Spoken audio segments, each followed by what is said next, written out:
A veces nos encontramos en situaciones donde la frustración, el enojo o la tristeza nos abruman y la respuesta más natural es dejarnos llevar por esos impulsos que en realidad son inmediatos, casi como si fuéramos arrastrados por una corriente. Esto es en realidad una reacción completamente comprensible. Después de todo, compartimos nuestra naturaleza con el resto del reino animal, donde las respuestas son instintivas, son la clave para la supervivencia. Pero sin embargo, los seres humanos contamos con una herramienta poderosa que nos distingue, la corteza prefrontal. Esta parte del cerebro que nos permite reflexionar, planificar y tomar decisiones conscientes es el motor de nuestra capacidad para entender y gestionar nuestras emociones.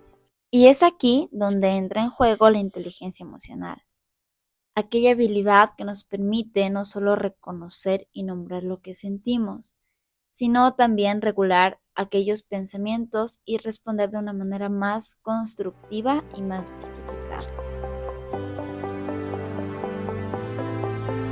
Soy Cerita Burneo, estudiante de psicología y creadora de contenido de Sanamente, y esto es Psicología sin filtros. Y el día de hoy quiero invitarte a explorar este mundo de conocimientos y de comunicación por medio de nuestras emociones, por medio de lo que nos hace ser humanos. Leyendo un paper que habla sobre el desarrollo de la inteligencia emocional en la primera infancia, me di cuenta que mencionaba que las emociones son el primer medio de comunicación que poseemos nosotros como humanos, incluso antes de que podamos hablar. Por eso los niños lloran, los bebés gritan cuando les duele algo o hay sonrisitas cuando abren los ojitos. Desde que somos recién nacidos, nuestras emociones se convierten en la forma más esencial de expresar nuestras necesidades y sentimientos al mundo en el que estamos rodeados. Es por medio de llantos, de risas, gestos que comunicamos lo que sentimos antes de aprender a utilizar palabras. Y estas primeras interacciones emocionales no solo nos permite conectar con nuestro cuidador, sino también establecer la base sobre la cual se desarrolla nuestro lenguaje y comprensión del mundo. Las emociones juegan un papel crucial al dirigir nuestra atención hacia la información más importante y al influir en cómo abordamos los problemas y procesamos lo que ocurre a nuestro alrededor. También hace referencia a nuestra capacidad para tomar en cuenta los sentimientos mientras razonamos y resolvemos problemas. Y en realidad, la mayor parte del tiempo, lo que estamos sintiendo en ese momento, la emoción que estamos teniendo exactamente, es lo que nos permite saber qué decisión tomar. Y como mencioné al principio, muchas veces nos lleva a actuar solamente por el impulso. Al crecer y ser más consciente de lo que ocurre a nuestro alrededor, comenzamos a desarrollar nuestro razonamiento emocional. Y este proceso permite que interpretemos y gestionemos mejor nuestras emociones, lo que a su vez nos ayuda a fortalecer aspectos importantes de nuestra salud mental. Y un ejemplo de esto es la resiliencia. Por ejemplo, la resiliencia es la capacidad de superar, enfrentar desafíos y adaptarnos de una mejor manera a las adversidades. Y este desarrollo emocional, la cual nos conduce a la inteligencia emocional, no solo nos ayuda a manejar, reconocer y gestionar nuestras propias emociones, sino que también nos permite empatizar con la de los demás. Contando con 5 componentes claves que nos menciona el psicólogo estadounidense Daniel Goleman, uno de los pioneros en hablarnos de la inteligencia emocional. La autoconciencia, la autorregulación, la motivación, la empatía y habilidades interpersonales son estos 5 puntos claves. Y todos de una forma instintiva comprendemos lo que implica ser autoconsciente, regular emociones y mostrar empatía, pero cuando hablamos de habilidades interpersonales, ¿a qué nos estamos refiriendo exactamente? Y nos referimos a estas habilidades que incluyen la capacidad de interactuar socialmente y son fundamentales desde que somos pequeños, especialmente en los primeros años de vida. Desde el momento en que un niño nace, sus emociones le sirven como un puente para conectar su entorno social. Y a través de toda esta interacción con otros, los niños comienzan a comprender tanto sus propias emociones como las de quienes les rodean. Y este proceso no solo ayuda a conocer a sí mismo, sino que también integra en la comunidad, desarrollando una humanidad propia. El desarrollo de la inteligencia emocional también está influenciado de una forma muy profunda en cómo nuestros padres nos enseñan a enfrentar los problemas. En un capítulo anterior discutimos el tema de la perfección y cómo ciertos caminos pueden llevarnos a actuar de cierta manera, como el perfeccionismo neurótico. Y lo mismo sucede aquí, porque son ellos quienes desde chiquitos nos muestran una forma de cómo reaccionar, porque son modelos y los niños aprenden por modelos, entonces nosotros aprendimos por modelos.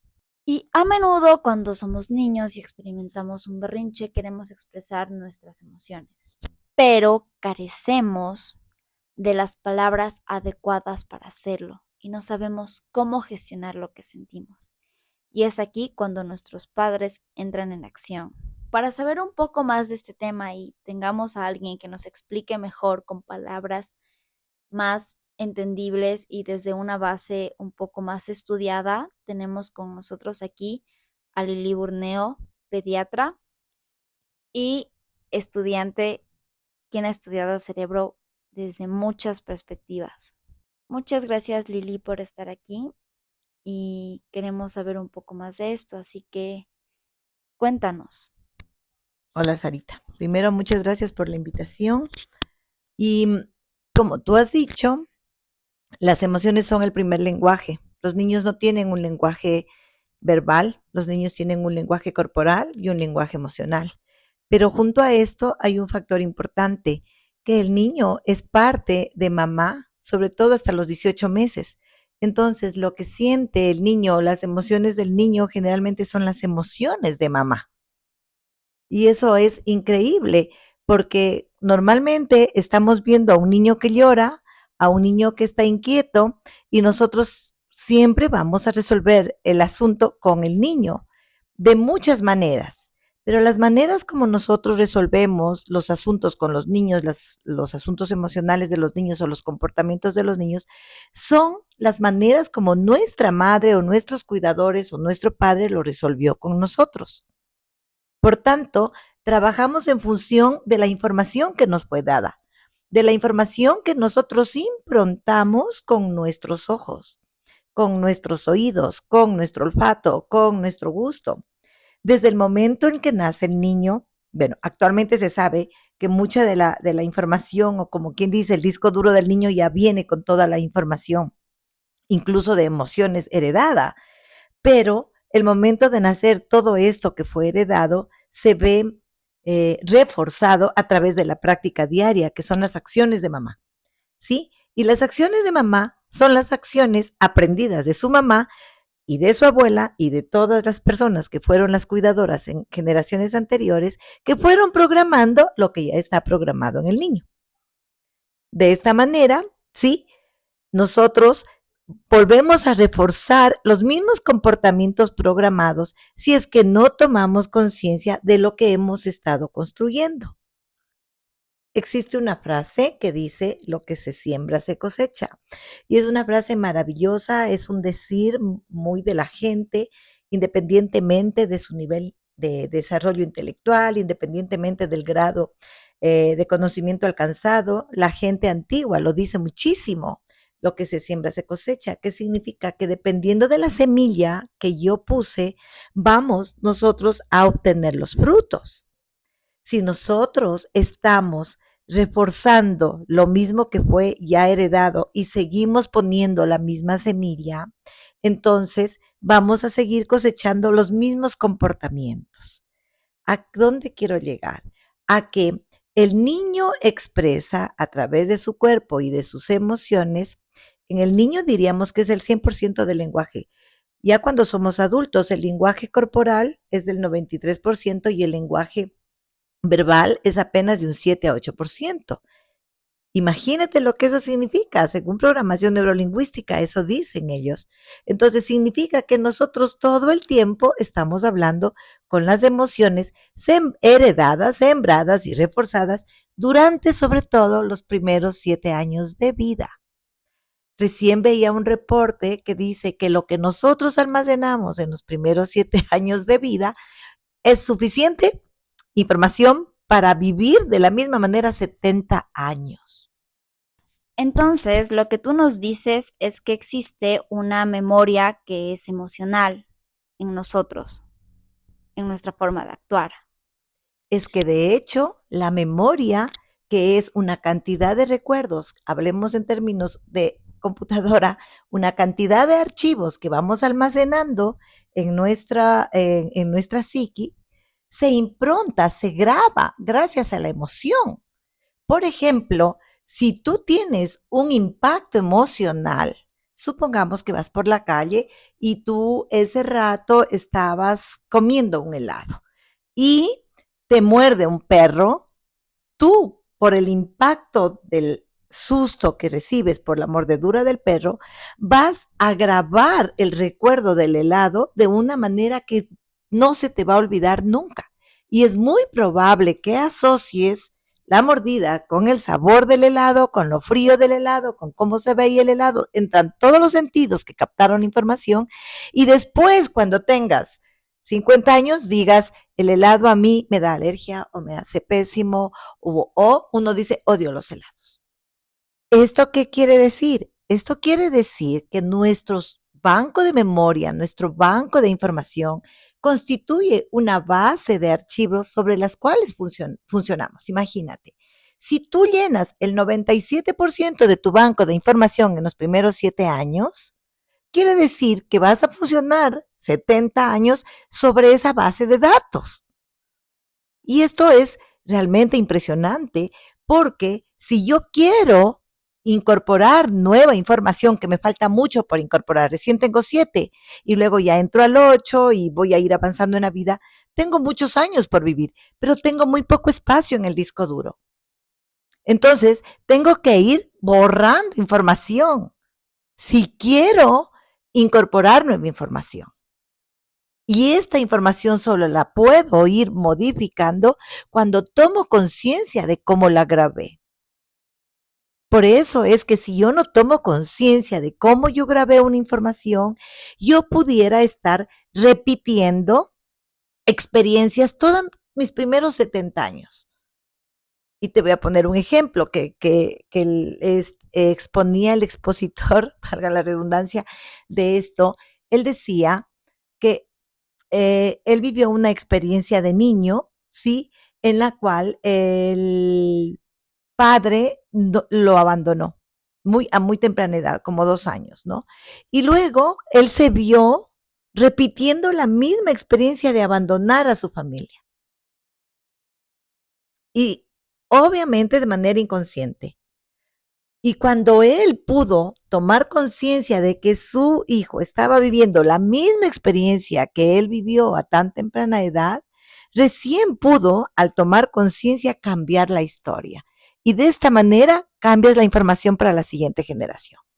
Bueno, muchas veces nosotros sentimos este proceso que cuando estamos ante una situación un poco incómoda o que se viene de una forma espontánea en la que no estamos preparados, nuestra reacción viene de una forma primitiva, porque pertenecemos al reino animal y somos animales, entonces vamos a reaccionar al estímulo, pero nuestra emoción nos pone esta forma de reaccionar. ¿Cómo nosotros podemos llegar a ser un poco más conscientes de que nuestra emoción no nos dé la respuesta, sino cómo saber nosotros responder ya utilizando de una forma más humana el cerebro? Como habíamos hablado, todas las emociones heredadas, las emociones aprendidas, las emociones reforzadas que se dan dentro del nido familiar son reacciones. La reacción significa que está establecido que son 400,000 veces más rápidas que un segundo. Por lo tanto, nosotros no avanzamos a contenerlas. No avanzamos a contenerlas. ¿Y dónde se graban todas estas, dónde están improntadas todas estas emociones con las que reacciona el bebé, que a su vez han sido heredadas y reforzadas por mamá? Están improntadas en el hipocampo. El hipocampo es el primer receptor que está justo en la mitad del cráneo, en donde termina el cerebro primitivo. Están allí almacenadas porque tienen una función básica, como tú has dicho. Nuestro proceso evolutivo al venir del animal tenía que tener una base de datos que le permitiera sobrevivir. Si es que, por ejemplo, un animal era atacado, por ejemplo, una mamá mamífera, una perra mamífera, percibe que le van a comer a sus crías, ¿sí? Ella tiene el olfato de que sabe que le van a comer. Entonces, esa reacción primitiva le permitía a esa mamá salvar a las crías. Todas las reacciones fueron vitales para continuar vivos. Si no, no estaríamos conversando tú y yo acá evolutivamente después de no sé cuántos miles de años de evolución. Sí, fíjate tú que una vez tuve una perrita que había parido y la perrita estaba dando de lactar a sus perritos y de pronto la perra llegó a un sitio inesperado donde yo estaba y me ladraba y no entendía por qué. Y lo que me estaba avisando la perra, cuando regresé a ver, había una culebra que iba en dirección a los perritos. Esa es una reacción, un instinto, porque los animales justamente tienen instinto porque son sus reacciones primitivas. Y nosotros venimos con estas reacciones primitivas para poder reaccionar y seguir en la vida. Si la perra no se da cuenta que está llegando una culebra cerca de sus crías, ella sabe que hay peligro y por eso avisa. Y fíjate qué interesante que la perrita estaba avisándole a un humano, que era la experiencia que yo viví. Esto me llevó a preguntarme muchas cosas sobre qué pasaba con nosotros respecto a las reacciones. Las reacciones son vitales, son importantísimas. El niño nace aproximadamente con entre 32 y 35 de perímetro cefálico y tiene algunos espacios abiertos porque aproximadamente el cerebro tiene que crecer entre 30 y 40% después de nacer. Si nosotros naciéramos con una base de datos heredada, no tendríamos por qué expandir el disco duro. Pero el cerebro tiene que crecer porque el cerebro tiene que crecer entre un 30 y 40% porque tiene que expandirse y junto con esta expansión tiene que desarrollar nuevos aprendizajes y nuevo conocimiento que esté al servicio de la vida. Y en los primeros 7 años en promedio, generalmente grabamos todo sin juicio porque todavía no hay la conciencia del yo. La conciencia del yo empieza entre los 6 y 8 años. Es decir, yo, tú, por eso cuando conversas con un niño pequeñito, primero no hay diferencia de espacio y luego no hay diferencia de tiempo. Para los niños pueden hablar de mañana por ayer, ¿no es cierto? Porque eso ocurre antes de que el niño tenga conciencia de primero espacio y luego tiempo. Pero cuando el niño ya llega, supera los 6 a 8 años, que es la etapa de la conciencia del yo, el niño ya establece bien clara la diferencia entre yo y lo que le rodea. Esta manera de pensar, sí, va asociada también a la manera de relacionarse con los demás. Pero el niño en lo que aprende a relacionarse necesita una base de datos que le permita estar vivo. ¿Has visto cómo los niños pueden coger una culebra o coger una lagartija? Sí, porque todavía no hay conciencia de cuánta separación hay entre el niño pequeño y la culebra. Pero conforme avanzan, van tomando conciencia de separación y esto también les va dando conciencia de sobrevivencia. Y por eso las reacciones son vitales e importantes. Y por eso están justo en el hipocampo, que es el lugar de confluencia donde se concentran todos los sentidos, porque los ojos, la nariz, la boca, el gusto y el tacto son los sensores que llevan la información desde afuera. Y este mecanismo reflejo, estímulo, sensor, hipocampo, reacción, dura 400,000 veces más rápido que un segundo. Ese es el mecanismo fisiológico sobre el cual funcionamos. Entonces nosotros venimos de una sociedad, de una cultura, de un marco, de un contexto sociocultural religioso, en donde la ira, el enojo, las reacciones primitivas son consideradas eh, peligrosas, pecado capital, o son juzgadas desde una perspectiva de son malas. Y entonces el tema no es que yo las tenga que esconder. El tema no es que yo las tenga que reprimir. El tema es que yo les dé el justo valor. que sirvieron hasta que yo tomé conciencia. Solo cuando yo tomo conciencia de esas reacciones, yo puedo tomar conciencia significa pasar la página, de ascender la información del hipocampo al lóbulo frontal. Cuando yo me doy cuenta del proceso, es que yo puedo tomar conciencia y darle un sentido diferente. La puedo, como dicen, incluir y trascender. Es decir, incluyo mi ira, incluyo mi rabia, incluyo el miedo, incluyo la tristeza, todas esas reacciones básicas que tuve, las incluyo para poderlas dar un nuevo sentido, que eso se llama trascender. Pero solo eso puede ocurrir conforme el cerebro va desarrollando.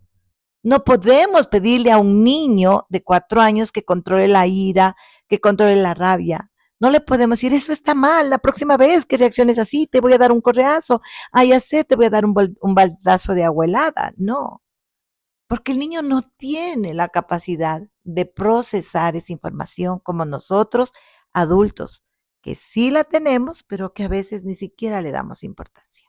Entonces, desde todo este marco que se ha hablado y todo este encuadre que hemos tenido, ¿cómo se maneja el berrinche?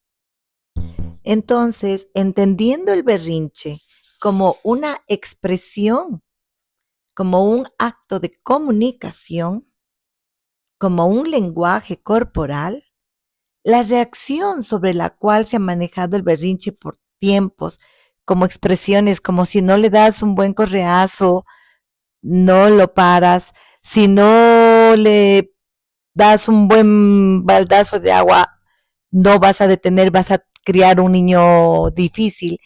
Bajo ese marco, se fue haciendo del berrinche un momento muy difícil, un momento que había que ocultarlo, que había que aplacarlo, porque ese niño estaba mostrando con su cuerpo y con su acción una emoción que no nos gusta ver a los adultos, porque en nuestro marco en el que nos hemos criado no es permitido mostrar ira, no es permitido reclamar, no es permitido decir no estoy de acuerdo. ¿Sí? Y desde esa perspectiva, la única manera que tenía mamá de parar el berrinche era ocultándola, tapándola o cediendo, porque también caía en el otro extremo que ya, te doy para que no hagas berrinche. Cualquiera de los dos extremos le llevan al niño a dos cosas. Ah, ya sé cómo obtener algo, voy a hacerle a mi mamá berrinche en lugares públicos y ella me va a ceder. O la otra opción, nunca más podré expresar lo que siento porque me va a ir muy mal. Esas dos cosas puede grabar el niño. Y de esa manera el niño lo que hace es bloquear su expresión de lo que está sintiendo. Entonces, cuando él llega a ser adulto, fíjate tú, es muy difícil que el niño, que el adulto, que fue ese niño, pueda relacionarse, ya sea en el trabajo, ya sea con la pareja, ya sea en el medio donde se desenvuelva, pueda relacionarse desde su propio ser, porque él está prohibido de expresarse. O la otra opción es que él, muy hábil, se vuelva súper manipulador y diga, ya sé cómo sacar de quicio a mi jefe, ya sé cómo sacar de quicio a mi pareja, ya sé cómo sacar de quicio a mi entorno, porque al final me van a dar lo que yo quiera. Son los dos espectros en los que se mueve el comportamiento de la persona de acuerdo a cómo se manejó el berrinche cuando era niño. Pero si nosotros nos vamos al marco de la comprensión de que el berrinche es un lenguaje corporal y que cuando él está o ella está expresando este comportamiento y yo le permito un marco de contención, es decir, me quedo ahí, lo acompaño y dejo que exprese y siempre lo miro desde yo te espero, yo estoy aquí, yo te sigo amando, yo te sigo amando, yo estoy aquí, yo te estoy viendo, yo te estoy cuidando, voy a esperar tranquilamente que pase tu expresión corporal. Si hay hasta talleres y cursos de expresión corporal, cuando muy bien pudimos haberle permitido al niño en esta edad de 2 a 5 años que se exprese libremente, cuando nosotros damos un marco de contención, ¿sí? Un marco, este marco de contención de sostén implica sentarme junto al niño, mirarlo, no toparlo porque a veces él reacciona y te pega, mirarlo, estar muy cerca y decirle, yo te veo, yo estoy aquí, yo te cuido. exprésate con libertad. Yo te cuido. Yo te sigo amando. Yo te cuido. El niño descubre un nuevo mundo porque por primera vez se le está permitiendo expresar algo que ni siquiera él entiende, porque él no sabe lo que le está pasando. Él heredó esa manera de reaccionar, que fue propiciada por un evento, por un factor estimulante que sucede en el marco de la familia, que está estimulado, motivado por la misma mamá que se lo heredó. ¿Sí? Entonces, el niño no sabe lo que le pasa. Cuando mamá reacciona de manera violenta, así no lo pegara. Si le dice ya, ándate a tu cuarto, no te quiero ver más, te encierro, el niño lo único que logra es bloquear su reacción. Y hablamos tanto de la vida adulta y de todo lo que en la vida adulta implica ahora el haber reprimido las emociones, de cuánto se tiene que aguantar porque se reprimieron las emociones, porque no se tiene la capacidad de decir alto, no me gusta lo que me haces. ¿Cuántos adultos, hombres y mujeres, soportan bullying de trabajo, bullying de pareja? El bullying no se terminó en la escuela ni en el colegio. El bullying sigue. Y no hay una forma de decir alto, no me gusta lo que me haces. Yo no quiero soportar esto. Yo no estoy. Vamos a conversarlo. Pero esto solo lo aprendemos de manera inmediata cuando esto sucede en este periodo entre los 2 y los 5 años. Algunos autores llaman la primera infancia y dicen que la segunda infancia justo es la adolescencia. ¿Por qué? Porque si no manejamos esta primera etapa desde este espacio de contención y sostén, que no significa ceder, pero tampoco significa agredir, sino que significa un punto de equilibrio que solo lo puede tener el adulto, porque tiene la capacidad física, porque está ya él con todas sus capacidades físicas para desarrollar esta adultez. Solo él puede contener a ese niño que no sabe lo que le pasa. Entonces, el momento del berrinche lo que requiere es un momento de contención. ¿Recuerdas que te decía que la reacción, lo que se graba en el hipocampo, tiene que pasar a ser, pasar la página y subir al lóbulo frontal? Eso se llama toma de conciencia. Cuando nosotros no lo podemos hacer tan rápido, imagínate que estás en el supermercado y que el hijo te hace un berrinche y la mamá no quiere que el niño llore, entonces le cede. Y el niño dice, ah, qué chévere, ya sé dónde hacerle berrinche a mi mamá. Y luego le decimos, eres un manipulador. No, el niño no es, es una manipulación aprendida producto de que la circunstancia al niño que es tan inteligente lo llevó a actuar así. ¿Sí? Pero si nosotros logramos este espacio de contención y sostén, no importa si estamos dentro de casa o fuera de casa, y nos detenemos, respiramos y actuamos desde este espacio, el niño entonces va a saberse que es permitido expresar. Él, en su edad de 3 años, no sabe lo que le pasa, porque todavía su nivel de desarrollo de conciencia ni siquiera lo diferencia de cuán diferente soy de mi madre o de mis hermanos, porque su cerebro no tiene la capacidad de hacerlo. Pero cuando él esté grande, por lo menos habrá grabado en su disco duro que cuando él expresa sus sentimientos es respetado y honrado.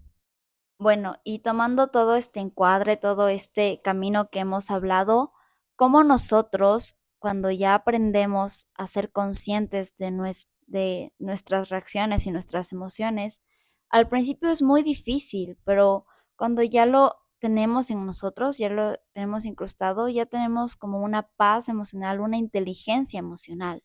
Realmente, la palabra inteligencia significa procesar. Fíjate qué interesante que al computador le llaman procesador de datos. Es muy interesante si hacemos esa analogía con la computadora y nuestro cerebro. Pues nosotros también tenemos un procesador de datos. Primero tenemos una etapa de almacenamiento de datos, como hablábamos, que eran los primeros 7 años.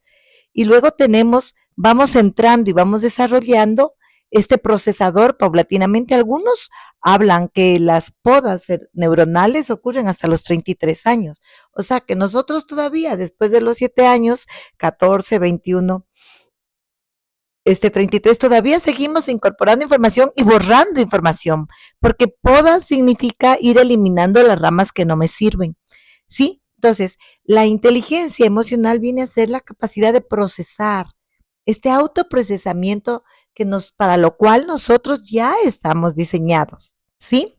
No es algo que tengo que estudiarlo teóricamente. Claro que lo requiero como conocimiento, pero lo tengo que pasar por mi cerebro, lo tengo que experimentar, porque es tan interesante darnos cuenta que estamos diseñados para eso. Entonces, el primer paso es reconocerme. No puedo hacer un cambio si no me reconozco. No puedo hacer un cambio si no me observo. Cuando se habla de alcoholismo, se dice que no se puede salir o intentar salir si no aceptas que estás en ese mundo. Igual es acá. No puedes dar el siguiente paso, no puedes procesar si primero no te das cuenta que tus reacciones te están generando conflicto. Y lamentablemente, solo nos damos cuenta de que algo está mal cuando ya no se nos empieza a repetir. Si no, no nos damos cuenta. Si una persona es muy fúrica y constantemente está pitando en la calle y presiona a los que están adelante y pelea con el resto de usuarios, ¿sí? Si no se da cuenta esa persona que está en modo ira, esa persona no va a procesar esa ira. Entonces, el primer paso es reconocerme, mirarme, observarme, ¿sí? Y por eso es que solo hay un dicho que solo cuando algo te salga de tu zona de confort recién te das cuenta que se está obrando mal. Entendiéndose obrando mal como la manera en que estoy actuando me está generando conflictos. Hablemos de la relación de pareja. 1, 2, 3 parejas, 4 parejas, 5 parejas, 4 matrimonios, ¿sí? Y todas con el mismo patrón. Entonces, solo después de una tercera o cuarta pareja tú podrías decir, bueno, ¿y a mí qué me está pasando? Porque estoy repitiendo este mismo patrón, pero para esto es necesario observarte. Entonces, yo siempre sugiero que el primer paso de la inteligencia emocional es, tengo la capacidad de mirarme, tengo la capacidad de sentir, esto que estoy sintiendo no me gusta. Y eso es justamente lo que se le bloqueó al niño entre 2 y 5 años. No se lo dejó sentir lo que estaba sintiendo. Independientemente de cómo lo hizo mamá, cómo lo hizo la abuela, cómo lo hicieron las personas de antes, no se trata de ir atrás a reclamar, porque no terminaríamos nunca. Se trata desde yo como el adulto que soy, con la capacidad, con el diseño que traigo para tener estabilidad de inteligencia emocional, con este procesador que tengo incorporado en mí para procesar información. ¿Qué puedo hacer por mí? Entonces, el primer paso es cuando tú te haces la pregunta, después de reconocerte, ok, estoy viendo que en cada trabajo que voy siempre me siento abusada, explotada, me pagan poco, me hacen hacer el trabajo de todos, encima tengo jefes autoritarios. Cuando yo reconozco esto que estoy viviendo, entonces puedo, sí, empezar mi proceso de transformación. Bueno, ¿qué hay detrás de esto que sucede en mis trabajos que tiene que ver conmigo? Porque yo no puedo ir a cambiar al otro. ¿Qué hay detrás de esto que me pasa en la vida cotidiana que tiene que ver conmigo? ¿Dónde yo sí puedo cambiar? Entonces allí es donde haces uso de tus habilidades para transformar, para incorporar esta información que está en el hipocampo, que es donde se guardó en primera instancia todo, y tomar conciencia y pasarlo hacia los lóbulos frontales. Cuando esta información pasa a los lóbulos frontales, es decir, cuando tomo conciencia, cuando lo llevo al campo del raciocinio, es cuando se convierte en una base de datos a tu favor. Con esto concluimos este capítulo de aquí donde hemos podido ver un montón cómo se maneja esto de la inteligencia emocional, cómo es cuando vamos creciendo, cómo nuestras emociones llegan a encajar un montón de cosas, llegan a abordar una caja inmensa de todo lo que nos pasa a nosotros. Y bueno, yo me siento muy agradecida de poder haber tenido este espacio contigo. Gracias Lili por todo este aprendizaje y este camino que hemos hablado y que se ha construido. María Sara, muchas gracias. Yo me siento muy honrada que tú hayas visto en esta mi persona la posibilidad de compartir estas experiencias, y este conocimiento son producto de años de trabajar en el campo de la pediatría, quizás 35 años de observar niños todos los días en sus momentos buenos y en sus momentos difíciles, 35 años de verlos crecer y 35 años de saber que la solución no está en los niños, la solución está en los padres.